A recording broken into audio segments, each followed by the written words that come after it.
Buenas tardes, buenas noches, buenos días a la hora que nos estés viendo.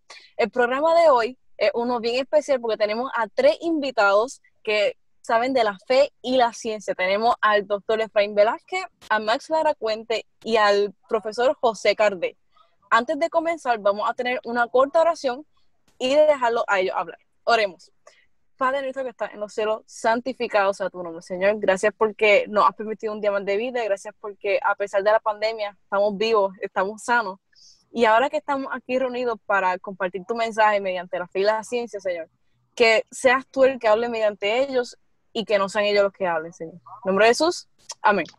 Estamos contentos de poder estar con ustedes. Esto es una ocasión muy linda y gracias por la oportunidad de poder compartir y poder estar en un grupo tan dinámico como el que se ha reunido y con ustedes que semana tras semana se reúnen también para compartir acerca de diferentes preguntas y diferentes inquietudes. En esta ocasión estaremos hablando acerca de la relación entre la creación y la revelación y quisiera poder darles una pequeña introducción a este interesante tema a través de una corta presentación que nos da un poco de contexto sobre lo que nosotros vamos a estar compartiendo. Ustedes recordarán que el salmista miró hacia el cielo y declaró: los cielos cuentan la gloria de Dios y el firmamento proclama la obra de sus manos. También su hijo, Salomón, él observaba a la naturaleza y en Proverbios 6:6 nos recuerda: ve a la hormiga, mírala, oh perezoso, mira sus caminos y sé sabio. Podemos ver en la Escritura una relación íntima entre Dios y la ciencia. Y cuando hablamos acerca de los grandes científicos de la antigüedad, especialmente durante los últimos 1500 años, estamos hablando de mentes que eran creacionistas, personas que tenían una fe completa en Dios. Y aún algunos de los más recientes también han demostrado su fe en Dios. Por ejemplo, del siglo XIX tenemos a Louis Pasteur, quien declaró: un poco de ciencia aleja de Dios, pero mucha ciencia devuelve a él. Efraín estaba tratando de llevarnos, ¿verdad?, que nos demos cuenta que no hay ninguna dicotomía, no hay ningún problema en tú compatibilizar la ciencia con tus creencias religiosas.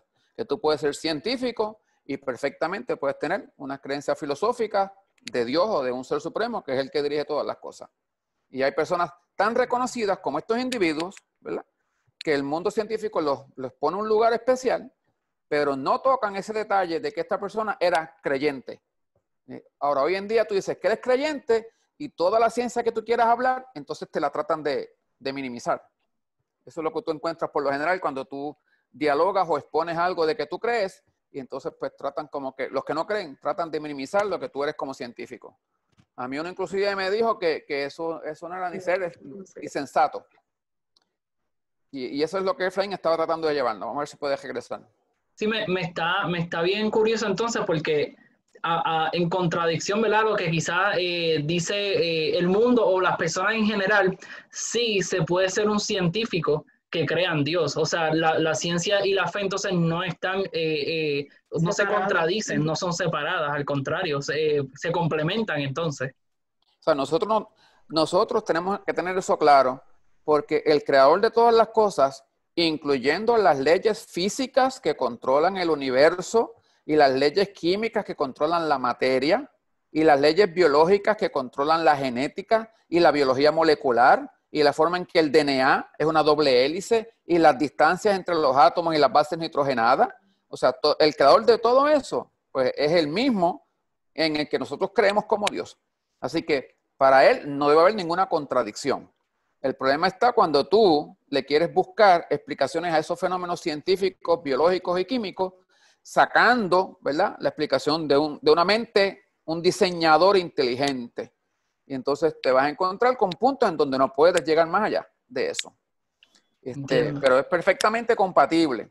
Ahora, el asunto de la política entrando en la religión o la religión entrando en la política, muchas veces la religión misma es la que generó controversias al tratar de imponer sus creencias.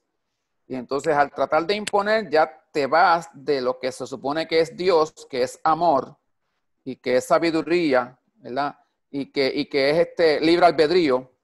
Al tú querer imponer algo y tú querer que la gente se vaya por eso que tú impones, y cuando te preguntan por qué, lo que tienes es un porque sí y no tienes una explicación, pues entonces ahí es que entramos en problemas con esas otras personas que piensan distinto a nosotros.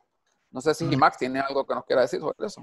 Sí, yo concurro totalmente contigo. Ese es parte de los problemas que tenemos tanto en la ciencia como en el cristianismo, que muchas veces nos quedamos muy someros y cuando entramos en este tipo de debate no tenemos una respuesta científica para poder justificar nuestras posturas y nuestras ponencias creacionistas ante personas que tienen posiblemente unas desviaciones totalmente 180 grados de la creencia. Lo mismo pasa en otros tópicos como la política, la religión, como dice el doctor Caldés. Nosotros como cristianos muchas veces nos quedamos totalmente someros en las aguas llanitas, en la bien fácil, en la que todo el mundo se tira. Nadie se atreve a poner un pie más allá de 2 pies bajo agua. ¿Por qué? Porque no tenemos el conocimiento, no tenemos la preparación quizás, o no nos hemos dedicado, no hemos tomado el tiempo para prepararnos y asumir ciertos roles y posturas dentro del campo de la fe y la ciencia. Muchas veces en el campo, el doctor Caldés lo ha tenido como experiencia, yo lo he tenido como experiencia. Mis colegas geólogos muchas veces lo que hacen es que adquieren ciertas teorías y cuando no encuentran un liaison, una unión, un elemento que sea concordante y que una los diferentes eventos que han ocurrido dentro de la corteza terrestre, lo que hace es meterle cuñas dentro del sistema sin ninguna justificación y sin ninguna explicación científica para poder tener una explicación coherente de los eventos que han estado ocurriendo cronológicamente dentro de la corteza. Eso trae a que las personas que estamos ligeras de pensamiento, pues nos podemos creer cualquier situación que encontremos o cualquier teoría de conspiración, como le llamamos hoy, ¿verdad? Y la creemos por cierta y después no hay forma como echar un pie hacia atrás y aceptar que nos equivocamos. Escuché por ahí que Efraín estaba ya conectado o se estaba conectando. Sí, aquí estamos y me parece que ustedes han podido darle más dimensión a este tema, a esta relación que hay entre la fe y la ciencia y cómo hay mentes que pueden ser más susceptibles a unas explicaciones que otras. Y yo entiendo que es precisamente basado en nuestra cosmovisión que nosotros podemos ir en esas diferentes direcciones, las cuales pues, nos pueden llevar a diferentes conclusiones, porque estamos usando un punto de partida diferente. Cuando hablamos acerca de cosmovisiones, pues yo diría que se trata de los lentes, ¿verdad? Los lentes que estamos usando es cómo enmarcamos la realidad. Y la confusión, tal vez, y te hablo claro, Caldés, esto ha pasado muchas veces entre mis colegas del área de la teología, que a veces ven a la ciencia como el enemigo. Esos científicos. ¿Cuántas veces, Max, tú te has revolcado tal vez en el asiento cuando escuchas que hablan contra los científicos? Pero oiga, no se trata de los científicos. Estamos hablando de la ciencia naturalista. Porque científicos tenemos nosotros en nuestro medio. Ustedes son un ejemplo de la calidad de científicos que hay entre los muchos, miles de científicos creacionistas. Cuando hablamos acerca de la ciencia creacionista en relación a la ciencia naturalista, ¿cómo tú la distinguirías, Caldés? ¿Cómo tú harías la parte entre explicarles, sí, yo soy científico también, pero eso no automáticamente me hace un científico naturalista? Yo soy un científico que tengo otra cosmovisión. ¿Cómo tú lo haces? Bueno, el científico naturalista cree 100% y se adhiere 100% a un mundo donde no se puede observar nada sobrenatural. Por eso es naturalista. Así que ningún evento que no tiene explicación natural se le va a sugerir alguna explicación sobrenatural. Simplemente se dice, eso hay que seguirlo estudiando. ¿Eh? Entonces, hay situaciones donde la ciencia natural no tiene otra explicación. O sea, no, en el momento en que está, no tiene cómo, y simplemente pues la deja en stand-by esperando que en algún momento aparezca. Te voy a dar un ejemplo. Cuando Darwin hace 150 años establece su teoría, una de las cosas que él dice es que su teoría se vendría abajo si no se encuentran los eslabones perdidos en la cadena evolutiva. Eso lo dijo él mismo. Él lo dice eso hace ¿cuánto? 150, 160 años, con la esperanza de ¿qué? De que se iban a encontrar, de que se iban a encontrar. Y lo encontramos. Pues entonces van 150 años, 160 años, y él mismo dice, pues la teoría se supone que no va para ningún sitio, ¿verdad? O la explicación hipotética que él tenía, pero los científicos que están hoy en día, lo que siguen es diciendo, no, la evolución es un hecho. Vamos a buscar otra explicación para ese hecho. Pero la evolución es un hecho. Y entonces tú vas a encontrar posiciones, o sea, ya yo tengo 63 años. Y yo empecé con los intereses en esto desde los 22 años cuando estaba en la Universidad Adventista, con el concepto de creación y evolución. Y en aquel tiempo, estoy hablando de 40 años atrás, pues se esperaba el eslabón perdido todavía.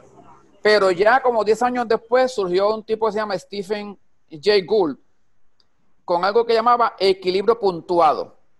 Y es que la evolución, él decía, la evolución no es como Darwin decía, que ocurre poco a poco. Ocurre de saltos. Por eso tú no encuentras eslabones perdidos.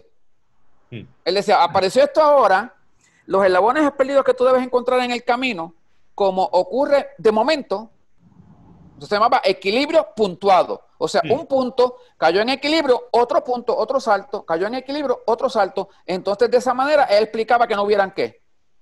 Eslabones perdidos. ¿Ves? Interesante. Entonces, Claro. recientemente, tan recientemente, hace, yo te diría como 3 semanas a 4, yo estoy preparando una charla para la iglesia de dinosaurios y me encuentro con que la pelvis de los dinosaurios se distinguen en las que se parecen a los lagartijos o los que se parecen a las aves. ¿Ok? Esa es como se distinguen desde siempre los dinosaurios. Los que se parecen a los lagartos o lagartijos o los que se parecen en su pelvis, en sus huesos de la cadera, a las aves. Pues entonces, cuando yo me pongo a buscar, supuestamente los dinosaurios modernos, según la evolución, vienen de, las aves modernas. Las aves modernas vienen de los dinosaurios.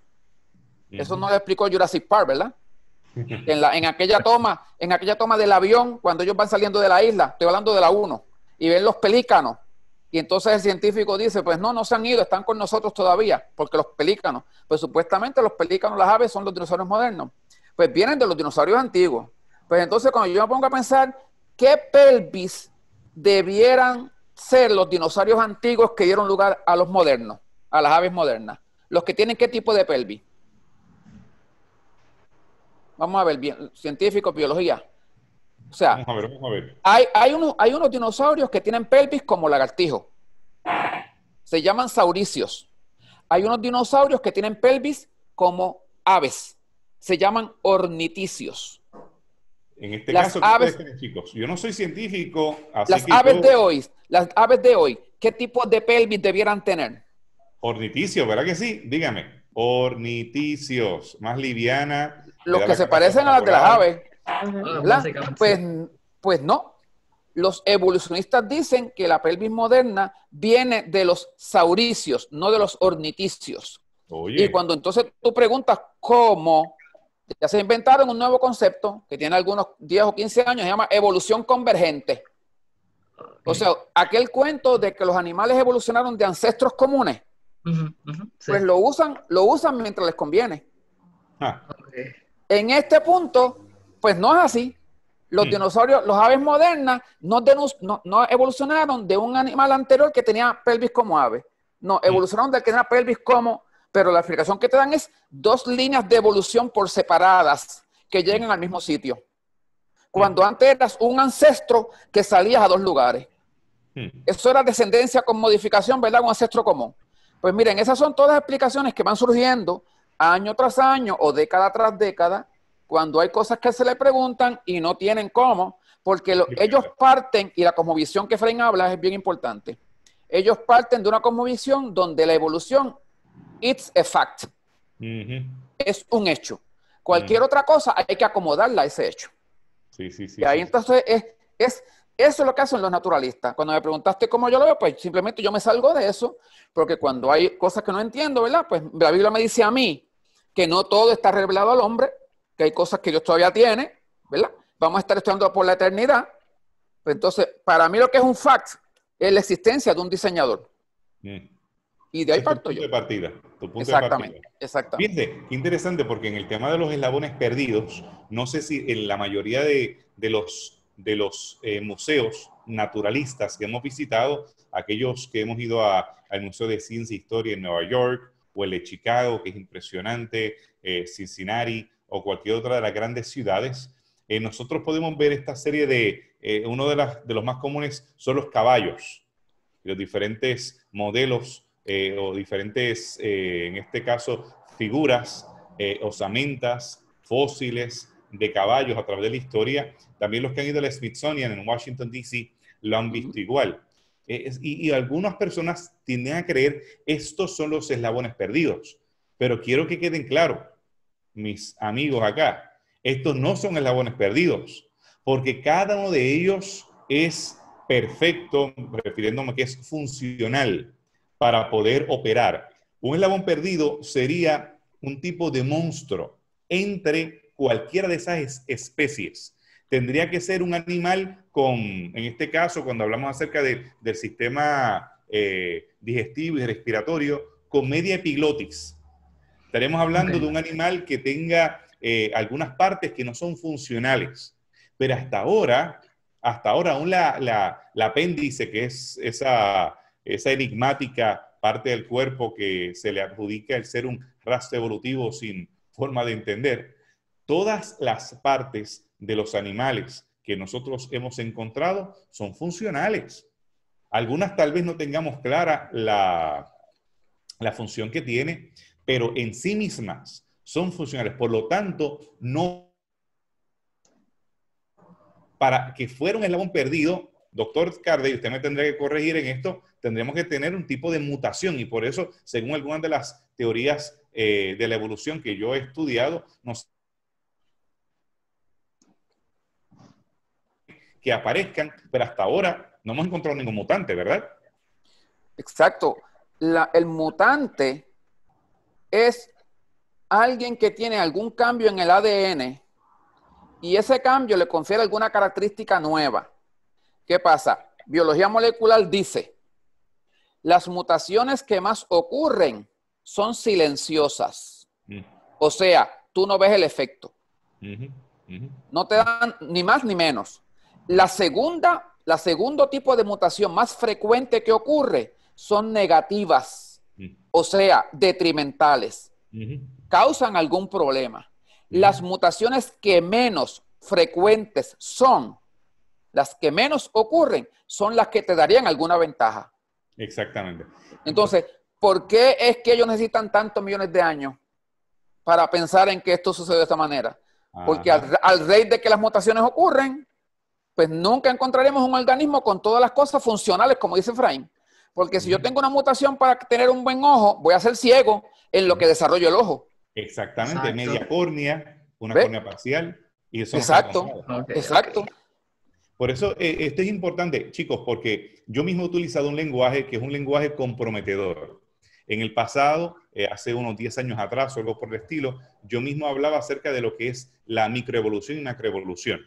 Que es un término bastante común, y aún entre creacionistas que se utiliza. Pero el término microevolución asume que ha habido mejoramiento en diferentes especies o dentro del mismo organismo. Lo cierto es lo contrario. Cuando se habla acerca de adaptación, está viendo los cambios son detrimentales. Cuando este virus se adapta, no es que se puso más inteligente y adquirió otras características, sino que dejó de se inhibió de ciertas características para poder sobrevivir. Por esa razón, tú nunca vas a ver en el mundo animal, cuando se habla acerca de adaptación, no vas a ver que a un animal le crecieron alas. Sí puede haber momentos en que un animal que volaba deja de volar por adaptarse. O en el caso de peces que se han criado en cuevas, no vas a encontrar peces que ahora emergieron con ojos y antes no tenían. Eso sería un tipo de microevolución. Pero cuando hablamos de adaptación, es que tenía ojos y ahora no los tiene para adaptarse a esa circunstancia nueva. Y por esa razón, para evitar esas confusiones, preferimos usar el lenguaje de adaptación a estos fenómenos o a estas experiencias que tienen plantas, la tienen animales y la tienen a nivel de microscopio, cuando hablamos acerca de bacterias y hablamos acerca de diferentes, los virus y demás, que se adaptan. Claro está, nosotros no hemos encontrado ningún tipo de evidencia para la macroevolución, que sí nos hablaríamos de un cambio de especie o algo por el estilo. Como creacionistas, sí identificamos adaptación, y lo vamos a ver, eso fue lo que vio Darwin con los finches, con los picos y las plantas y demás, pero ni el concepto de macroevolución ni microevolución soporta el peso empírico de la ciencia, porque no lo tenemos, porque no ha habido mejoramiento, sino que en este caso esta adaptación se quita algunas de las características. Pero cuando hablamos acerca de este marco, voy a pedirle a Max que me habla un poquito también acerca de cómo él reacciona cuando le tratan de etiquetar que los científicos automáticamente son ateos o que no hay científicos creacionistas, o cualquier otro comentario que él quiera hacer en cuanto a este tema. Vamos a hablar un poquito todavía sobre la micro y la macroevolución. Mirar desde este punto de vista, trayendo y arrastrando el tópico a un momento presencial, al futuro que tenemos ahora, lo que estamos viviendo. La misma evolución, te decía, cuando Carlos Darwin preparó su teoría del puntualismo y dijo que todos los organismos se desarrollaban de acuerdo a su necesidad en el medio ambiente y todo esto. Tú miras, por ejemplo, la jirafa, que él decía, mira, la jirafa era pequeña, con un cuello pequeño, y por la necesidad de poder alimentarse, que las hojas de los árboles quedaban altas, el cuello se le estiró hasta tener la altura que tiene la jirafa hoy. Y tú dices, bueno, eso puede ser tan cierto y tan bueno para yo creerlo.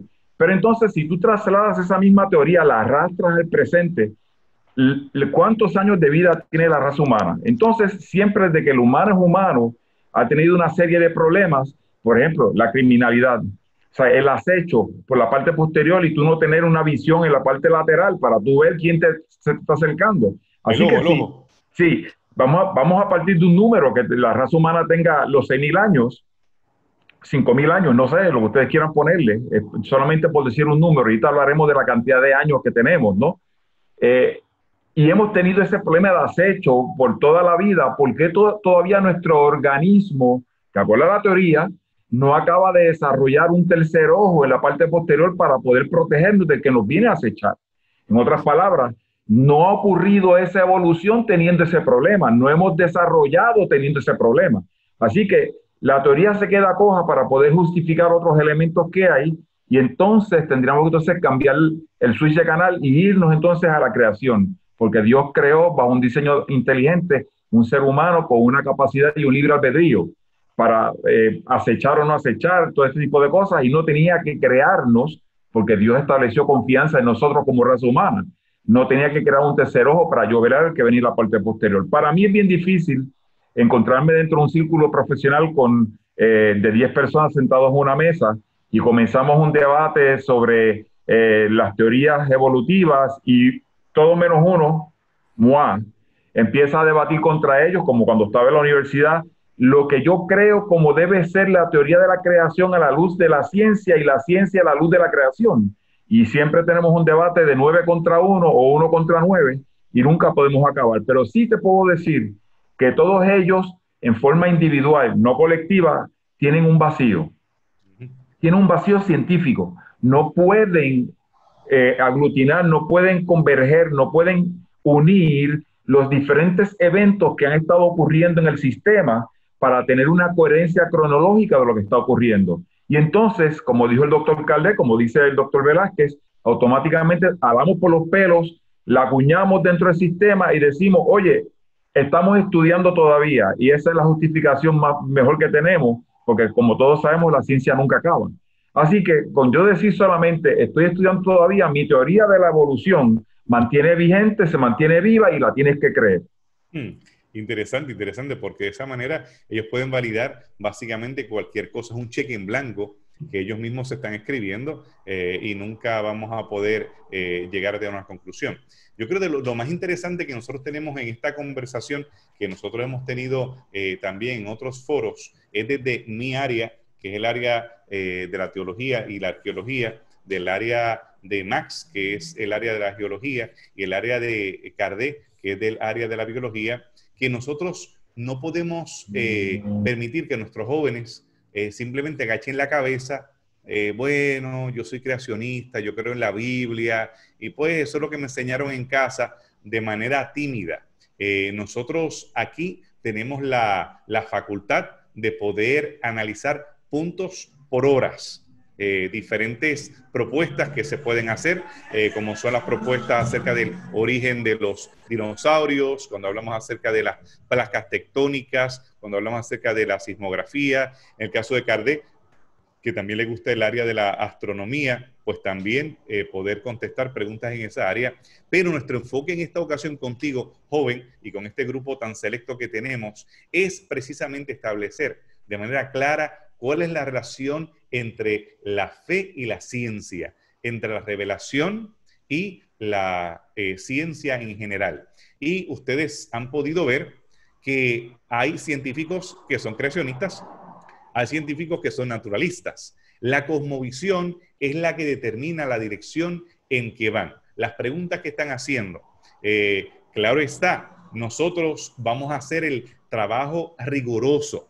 Vamos a utilizar los métodos que se utiliza el método empírico, las preguntas del método científico, se las vamos a hacer a la data. En el caso de Max, que tiene que trabajar con data que puede representar vida o muerte, porque el caso de él, lo que él determina cuando está haciendo un análisis de suelo, puede determinar si ese edificio va a resistir en caso de un sismo o simplemente va a colapsar. Y él tiene que hacer su trabajo. En algunas ocasiones pensamos que los únicos científicos que son confiables son aquellos que son evolucionistas. Incluso tengo un amigo amado mío, hijo de un colega en el ministerio y un muchacho brillante, pero dice, si mi hijo se enferma, yo no quiero que lo lleven a un doctor creacionista, porque eso es lo que hacen es se ponen a orar y a creer en Dios y demás, y no van a hacer su trabajo. No. Los científicos creacionistas van y vamos, porque en mi área de arqueología lo tengo que hacer, con todo el rigor, con todo el peso que conlleva la ciencia a la cual nosotros nos hemos dedicado. ¿Cómo tú expresas eso, Max? ¿Cómo tú aplicas ese rigor científico a tu disciplina de la geología? Mira, te puedo decir que aunque la gente lo crea o no, nosotros partimos exactamente de la misma evidencia que tienen los evolucionistas, partimos usando los mismos métodos, los mismos requisitos, la misma rigurosidad que hay en el proceso científico, lo utilizamos en el proceso de nosotros evaluar, analizar y levantar teorías que pueden justificar, obviamente, la teoría de la creación. Yo soy un ejemplo vivo de en algún momento en mi vida yo pasé por un hotel que se llama Mayo Clinic y estuve allí convaleciendo un tiempo determinado en Minnesota, y para mí fue chocante encontrar que los cirujanos y los especialistas para la condición que yo estuve allí eran cristianos.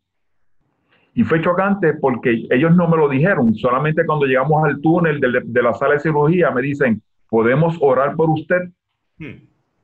Y entonces ahí comienza mi mente a correr a 200 millas por hora, a buscar cómo es posible si toda la vida en la carrera universitaria y en la práctica hemos encontrado un montón de personas que son totalmente evolutivas y no creen en el Salvador, no creen en el Señor, no creen en ese diseño inteligente, no creen en esa sabiduría que Dios le da a un científico para poder desarrollar soluciones además de teorías. Así que cuando nosotros encontramos estos choques es bien difícil, pero hay que manejarlo, y de la única manera de manejarlo es, como dice Efraín, entendiendo los tópicos uno a uno, entendiendo las realidades y estar abiertos al pensamiento crítico, al pensamiento científico en la búsqueda de alternativas y soluciones con evidencia que ellos mismos tienen. La única diferencia de nosotros los cristianos a estos individuos o a estas personas es que ellos sencillamente cuando no tienen una respuesta se detienen y que estamos estudiando en la ciencia. Nosotros como cristianos podemos caminar un poco más allá dentro del mundo científico y podemos decir, ese diseño inteligente Dios lo hizo para que esta célula se moviera, se comportara y se generara de esta manera. Y para que ocurriera esto dentro de un organismo, como nos dice Kardec, como se puede desarrollar todo el sistema biológico de un animal o de un ser humano y el desarrollo de cada uno. Por ejemplo, cuando tu sistema inmune recibe la presencia de un organismo o una bacteria o un sistema, un virus totalmente enemigo al sistema, cómo nuestro propio sistema puede generar la protección para que podamos salir airosos en esa batalla que tienen esos dos animalitos allá dentro del cuerpo de nosotros para sobrevivir. Sencillamente nosotros como científicos, exactamente siendo creacionistas, partimos del mismo punto de vista científico de los evolucionistas. Buscamos la misma evidencia, usamos los mismos métodos. La única diferencia es que tenemos una o dos herramientas adicionales que ellos no quieren ver. Sí, sí, sin lugar a dudas, esa cosmovisión es bien determinante para la dirección que vamos a tomar. Los chicos, ustedes se enfrentaron a diferentes profesores. Algunos estudiaron en la Universidad del Estado, otros universidades cristianas. ¿Qué preguntas ustedes tuvieron? ¿Qué desafíos ustedes tuvieron en clase que tal vez le hubiese gustado tener a un doctor José Cardé como su profesor o a Max Argüende dándole la clase? Dígame qué preguntas ustedes le querían hacer y tal vez nuestros amigos aquí conectados a través de los medios sociales se estén haciendo en esta ocasión. Mira, yo tengo una pregunta, pero me gustaría, ¿verdad? Como que decir algo que quizás, ¿verdad? Ustedes me pueden corregir. Me está bien curioso porque sí, hemos aprendido desde este momento en que puedes ser científico, puedes ser cristiano, puedes creer en Dios. De hecho, la ciencia, ¿verdad? Aplicada de una buena manera o de la manera correcta, apunta a ese creador. Y me está bien curioso que en los libros de Elena G. de White menciona acerca de unos científicos. De esos científicos eran los tres sabios de Oriente. Dicen que ellos estudiaban la astronomía y gracias a estudiar la creación fue que se dieron cuenta que había algo que estaba no normal. No había algo que, espérate, esto no va aquí, ¿por qué esto está aquí? Y estudiando entonces la Biblia o los pergaminos en ese momento, pues se dieron cuenta de la profecía, ¿verdad?, de Salvador y encontraron al Mesías. Y yo pienso que de la misma manera nosotros lo podemos hacer. Nosotros como científicos, futuros científicos, ¿verdad? Los jóvenes que se están levantando ahora, viendo la creación, estudiándola, pueden darse cuenta, ¿verdad? Leyendo ese primer libro, pueden darse cuenta de que va a la par con ese libro, con la Biblia, con la palabra de Dios. Y me está curioso porque sí, estudiando en la universidad, obviamente uno coge física, biología, química. No todos los profesores pues son creyentes o son creacionistas. Mi pregunta es como más un poco filosófica, ¿verdad? No sé si me pueden ayudar porque, o sea, hoy en día ya hacemos muchas cosas. A nivel de ciencia podemos quizás construir una cadena de ADN, podemos introducirla en otro organismo, podemos crear nuevas características, pero eso nos hace ser Dios. Porque muchas personas dicen, no, porque ya tenemos la capacidad de hacer esto, de curar enfermedades, creamos esto, creamos lo otro, y como que se creen ya que como yo imité lo que ya está hecho, pues yo soy Dios. Realmente eso debemos de decir, wow, si ya crean ADN, si ya lo hacen, o si ya crean una cura, significa que están haciendo lo que supuestamente Dios hace, pues Dios no existe. ¿Cómo podemos contestar quizás a una persona que cree este pensamiento? Bueno, yo creo que la persona más indicada es el doctor José Cardé. Prendiendo su micrófono nos puede dar un par de indicaciones de qué implicaciones tienen estos descubrimientos relacionados al ADN y cómo podemos aplicarlos a la cosmovisión creacionista. Pues mira, porque tú crees ADN, no puedes compararte con la grandeza de Dios. Hasta que tú no me crees el átomo de sodio, hasta que tú no me crees el átomo de nitrógeno, el átomo de carbono, los electrones de carbono, ese carbono que tiene una capa de valencia de 4 electrones para hacer 4 enlaces distintos, ¿verdad?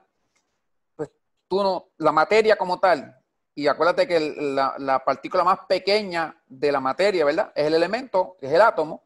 Pues hasta que tú no me crees ese átomo, tú no puedes compararte con Dios. Claro, organizar esos átomos, generar ese ADN, tú lo puedes hacer en un laboratorio a una temperatura de 23 grados, con un aire acondicionado enfriando, ¿verdad? En un ambiente estéril, te pones mascarilla, te pones guantes, trabajas en un hood, stainless steel, con un vacío de aire, con un mechero al lado. O sea, esas condiciones que tú me estás usando para tú replicar ese experimento y que no se te contamine y que te salga, ¿cómo estuvieron esas condiciones cuando se formó la primera molécula de ADN? No se parece a la charca. ¿Cómo era? No sé si te has escuchado la historia de la sopa primordial. Ajá. O sea, que habían un montón de cosas ahí, que habían rayos y explosiones, chispas volando, y de momento, ¡paps!, salieron ahí entonces una mezcla de átomos en una molécula y se formó. Y ahora, antes era la proteína, después fue el DNA, ahora es el RNA quien se formó primero. No sé si han llegado a ese nivel ya ustedes en alguna de sus clases. Sí, Lo primero que se forma supuestamente es el RNA, porque tiene la capacidad de proteína catalítica y la capacidad de ácido nucleico de guardar información. Y yo trabajé con RNA en laboratorios y la partícula, la molécula más difícil de purificar en un laboratorio con todas las cosas que te dije es el RNA. El RNA se degrada, se daña de que tú lo mires mal. El DNA tú lo comparas. Nosotros decíamos en el laboratorio de nosotros, el DNA tú lo puedes tirar en el piso, te le paras encima, lo puedes escupir, lo recoges y todavía funciona. El RNA, lo miras mal, se te daña. Y eso es el que sabe de biología molecular, el que ha trabajado en laboratorios con eso, sabe que el RNA es así.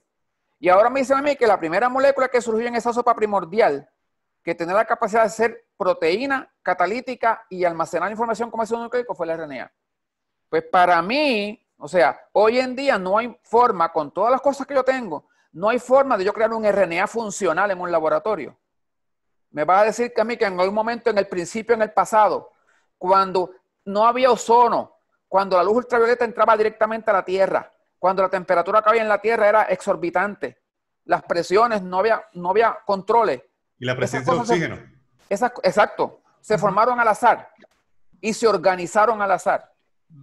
Pues para mí, es posible, porque como yo digo en mi charla, una cosa es la posibilidad, otra cosa es la probabilidad. La probabilidad matemática de que eso suceda es 0.0000000, yo no sé de cuánto es 0, 1. ¿Ves? Entonces, pues para que eso ocurra y yo creer que eso ocurre, ¿qué yo necesito? 2 letras. Fe, pero no soy creyente, porque soy evolucionista. Wow. Con razón es que al doctor José Cade le gusta tanto la cita de Luis Pasteur, que un poco de ciencia te aleja de Dios y mucha te acerca a Él. Ahora entiendo por qué ese detalle del RNA yo no lo había tenido presente. Así que he aprendido acerca de eso, me parece fascinante. En el caso tuyo, Max, ¿también has visto cómo un poco de ciencia tal vez te puede alejar estas personas, especialmente Dawkins, Stephen Hawking, que es más un filósofo que un científico? Lo que hace es básicamente ridiculizar a la creencia teísta, pero mucha ciencia te acercaría a Dios. ¿Cómo te ha acercado a ti la ciencia? Pues mira, yo te voy a decir, primeramente, antes de contestar tu pregunta, voy a arrastrar el pensamiento de Caldet y lo voy a llevar a una ciencia más física, visible, tangible, como las rocas. En un laboratorio yo puedo crear un mineral. En un laboratorio yo puedo crear un sólido. Pero la materia prima para poder crear esos sólidos, ¿de dónde salió? ¿De dónde salió? ¿Dónde está? Como dice el doctor Caldet, desarrollar esos orbitales de solapamiento y desarrollar cada uno de esos enlaces que tú vas a tener y las fuerzas que unen entre ellos, ¿dónde tú los vas a sacar? Yo me acuerdo cuando yo creé mi primer laboratorio, que creé mi primer mineral en el laboratorio de geología de minerales, ¿no? A mí me dieron todos los componentes, yo los eché, como dice él, hice una sopa, los creé allí y esperé 48 horas y cuando regresé tenía un cristal crecido. Era bonito, tenía todas sus caras, tenía una presencia atractiva, pero no tenía todavía los elementos de ese cristal creado bajo condiciones naturales en el medio ambiente. No tenía las propiedades, no era igual jamás, tanto en dureza, tanto en las propiedades mecánicas del material y este tipo de cosas. Así que si si yo no puedo crear esos elementos básicos que necesito para hacer la sopa y levantar este mineral, ¿ok? Definitivamente, de la única manera que yo puedo creer que esto se desarrolló fue por la fe. Por la fe yo lo obtengo y lo desarrollo. Mira esto, el grafito, la punta del lápiz que utilizamos en la escuela para escribir, en la universidad, de los cursos, que lo gastamos haciendo problemas de matemática y de química y qué sé yo, es el mismo componente químico que tiene el diamante.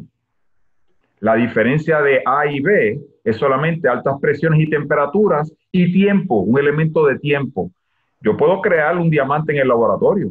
Y usted va a ir allá a comprar una sortija de compromiso a su novia y va a hacer, si compró una sortija por $1,000 porque tiene 4 bolitas de diamante y usted dice, ya, te compré diamantes para mi novia en SEO, se me costó $1,000, no sé, lo que sea.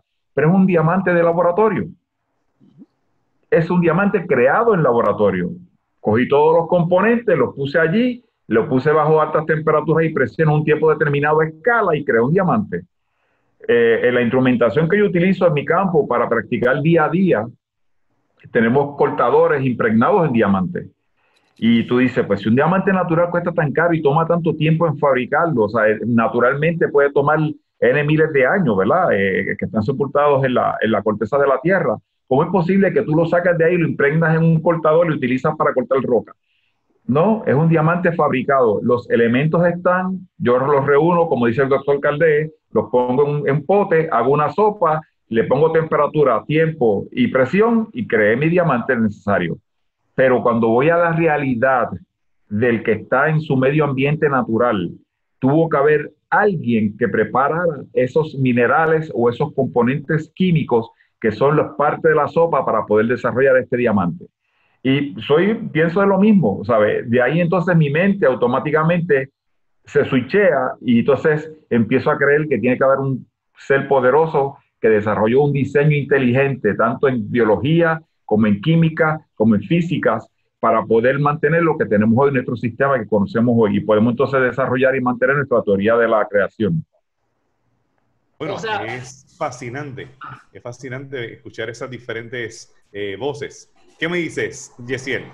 Sí, que entonces, para ver si estamos entendiendo, básicamente nosotros lo que hacemos, nosotros en general, científicos generales, ¿verdad? En diferentes geología, biología, es que cocinamos. O sea, nosotros cocinamos con lo que hay, pero no creamos los ingredientes.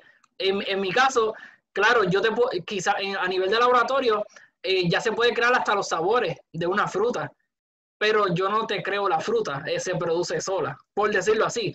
Así que nosotros no podemos crear la materia prima para hacer todo lo que conocemos, simplemente cocinamos algo.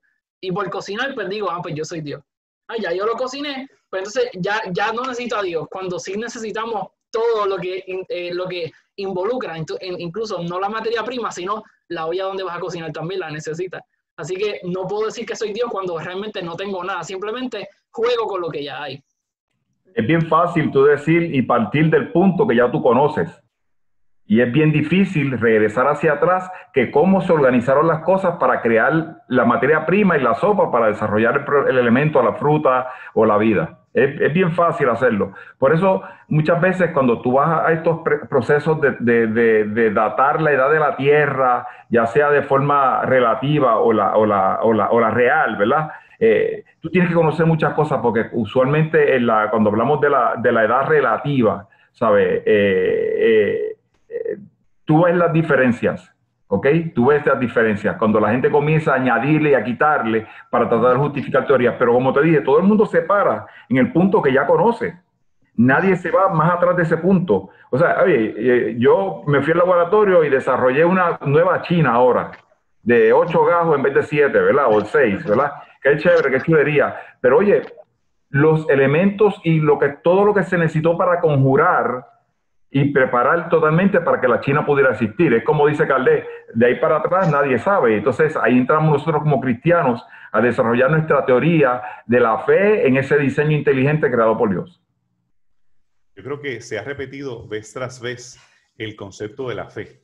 Y ahora, mientras estamos por terminar, porque nosotros pudiésemos estar aquí horas y horas discutiendo acerca de los diferentes ángulos de esta relación entre la fe y la ciencia, sería entonces mi rol mi rol tal vez en motivarlos a preguntarnos acerca de qué es la fe y cuál es el origen.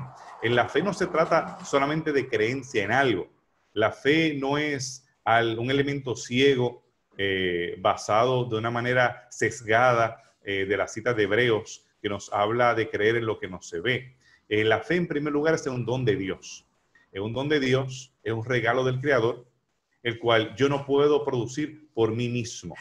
Viene de parte de aquel que habló y se hicieron los cielos, habló y se hizo la tierra.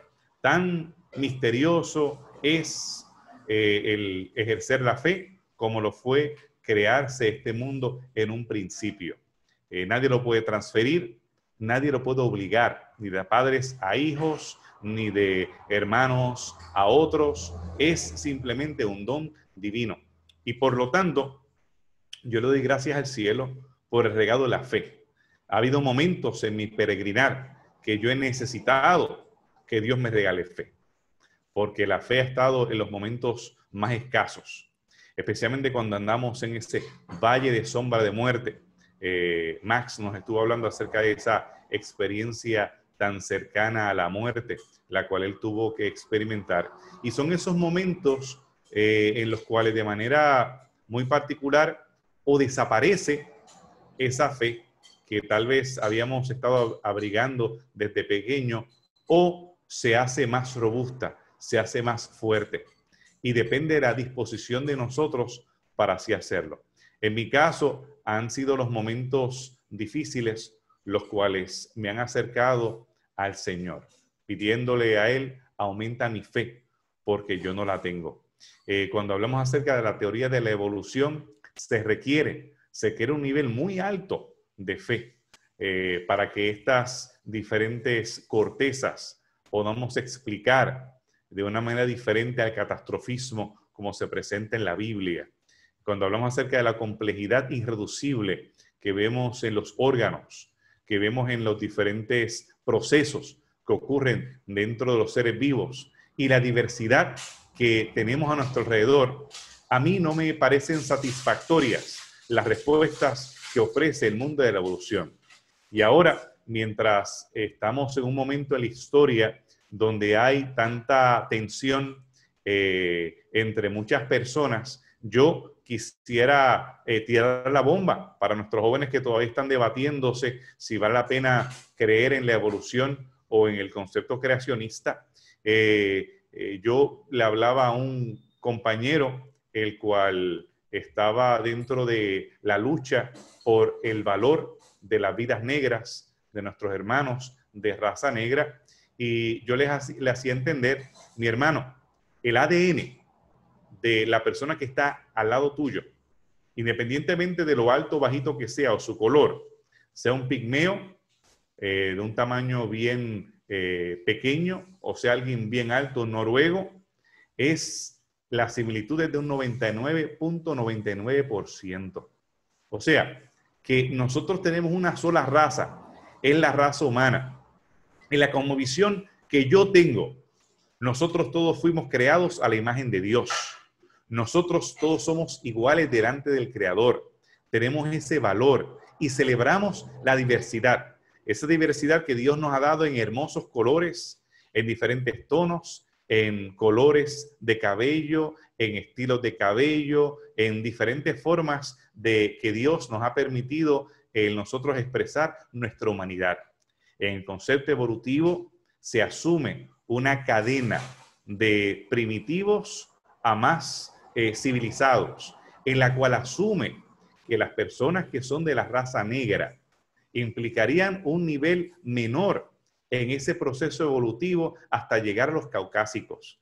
La taxonomía de humanidad fue precisamente preparada por gente que tenía una filosofía naturalista. A mí me parece un oxímoron, una persona de tez negra que defienda la evolución. O sea, realmente no tiene cabida, porque estarías asumiendo que mis antepasados, en el caso mío, verán la cáscara un poquito más clara, pero tengo raza negra también, como decimos acá en Puerto Rico, ¿y tu abuela dónde está? Eso es algo bien característico de nosotros. Y si vemos nuestro árbol genealógico, hemos sido bendecidos con el negro, el europeo y el indio en la familia. Y algunos lo expresan físicamente mejor que otros, pero esa herencia está ahí.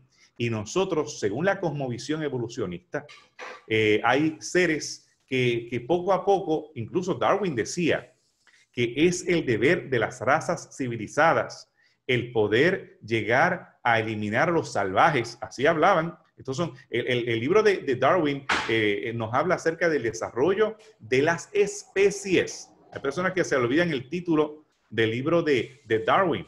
Y estamos hablando de que el concepto evolucionista deshumaniza al ser humano y no contesta esas preguntas que tenemos sobre quién soy, de dónde vengo y sobre todo a dónde voy. ¿Será que al yo morir terminaré como fertilizante, siendo comido por gusanos, y que mis elementos básicos de fósforo, carbono y demás vuelvan a la tierra para ser nada más?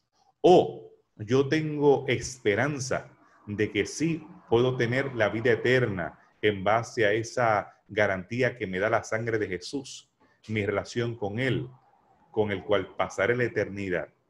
Son preguntas que, si tú quieres vivir en ese concepto tan liviano, tan superficial, de que somos parte de casualidades, que simplemente nosotros no tenemos ningún otro propósito en la vida, solamente existir, inhalar, exhalar y ya, para no tener más significado en la eternidad, esa es tu decisión.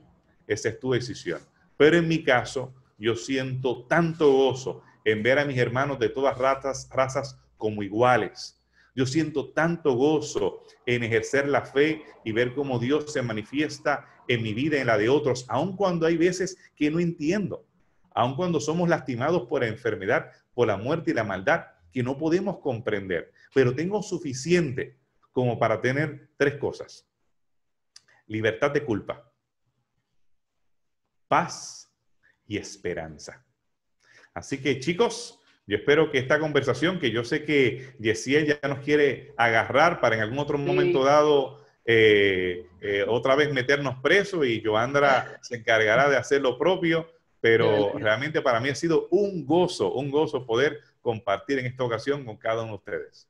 No, hemos aprendido en cantidad y sí, definitivamente vamos a coordinar para que estén no 2, sino 3 o 4 veces más con nosotros. Es realmente una bendición saber que en este ámbito, ¿verdad?, científico, existen personas que pueden observar cómo Dios ha obrado en nosotros, cómo Dios ha hecho y creado la naturaleza y sigue hablándonos a través de la ciencia. Así que le damos las gracias, ¿verdad?, por estar con nosotros, a Max, a Efraín, a José, de verdad, por su tiempo, y esperamos que se repita y que el Señor nos siga hablando a través de ustedes, ¿verdad?, que se han preparado muy bien en sus diferentes carreras, ¿verdad?, para poder llevar a otros a la verdad, a la luz que es Cristo. Y muchas gracias, de verdad. ¿Qué tal? Eso de cómo nos hemos preparado nuestras carreras es otra historia que podemos hacerte, de cómo hemos llegado de un sitio a otro y cómo hemos visto a Dios dirigiendo los pasos que damos sin saberlo y llevarnos a donde estamos. Estamos a la orden. Sí, claro que sí, ¿no? Y serviría de motivación para nosotros, los que estamos, ¿verdad?, quizás comenzando y más jóvenes aún, ¿verdad?, que están quizás comenzando en la universidad. Porque algo que me gustó que mencionaron al principio es que básicamente la falta de información es la que trae la confusión a las personas. Y si yo digo que soy creacionista, o si yo digo que soy cristiano, o soy científico, pero cuando me preguntan, como mencionaron al principio, pues porque sí, no porque mis papás me dijeron, no porque la Biblia leí un versículo que lo decía, no. Si escudriñamos y quitamos esa falta de información, podríamos traer más personas a la luz de Cristo, que es el fin de todo esto realmente, a los pies de Jesús. Yo te voy a decir que eso está cambiando. Eso está cambiando hace un tiempo. Cuando yo llegué a la iglesia adventista, yo era católico, lo que se nos enseñaba básicamente era literalmente la creación y los 7 días, y de ahí no te salgas. cuando yo entro al mundo científico, que comienzo a estudiar, me empiezo a dar cuenta y a buscar explicaciones científicas para la creencia cristiana, ¿no? De la creación literalmente. Y te puedo decir que hoy en el 2020 eso ha cambiado y se está expandiendo ese horizonte científico para reforzar esa teoría de la creación, para darle fortaleza a esa teoría de que hay un Dios vivo, existente, que es el que le da esa mentalidad para que esos científicos que juegan como Caldé con el ADN y todas estas cositas raras, ¿verdad?, puedan seguir desarrollando para beneficio de la humanidad, no para transgiversar la humanidad. Y el sistema está cambiando y te aseguro que en un par de años más habrá más mentes científicas con mentalidad cristiana. Amén, amén. Sí. Enseñar la camisa para que ellos vean acerca de ese junte que tuvimos hace unos años atrás. Ahí está, ahí está un poquito más arriba. Muy bien.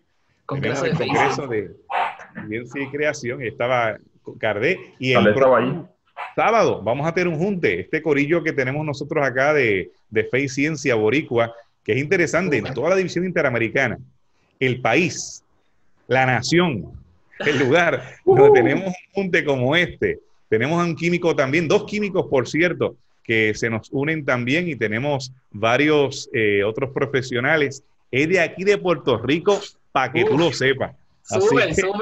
De aquí para el mundo, el próximo sábado se pueden conectar. Yo creo que más adelante ustedes van a colgar la promoción para el sábado que viene. Los que se quieran unir a este junte especial de Fe y Ciencia pueden estar con nosotros, y es un privilegio, realmente un privilegio poder haber compartido con ustedes. Gracias. Amén, claro. Y esto no se queda aquí, tenemos también un reto para todas esas personas que nos están viendo, así que Joandra, cuéntanos sobre el reto.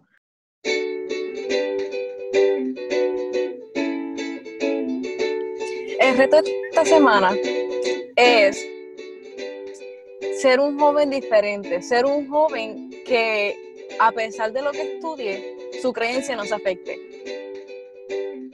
Eso es así. Así que, como hemos visto, ¿verdad?, en este video, que podamos proclamar el nombre de Dios, no importa lo que hayamos estudiado, no importa las personas que nos rodeen, que quizás digan lo contrario, pues mira, utilicemos esas herramientas y sobre todo tener fe, porque así Dios nos va a dar todas esas herramientas para poder entonces demostrar que realmente Él es el creador de todo. Así que, Steven, ¿qué más nos queda por ahí? Claro que sí, quiero decirles que si tienen alguna duda o pregunta, nos pueden escribir al inbox individual, ya sea por Facebook o Instagram. Y que si no has visto alguno de nuestros videos, vaya a YouTube también, que estamos en YouTube también. Así que síganos en nuestras redes sociales, nos dan like, le dan share a lo que hemos compartido y que sea de gran bendición para ustedes. Dios les bendiga. Bye. Nos vemos.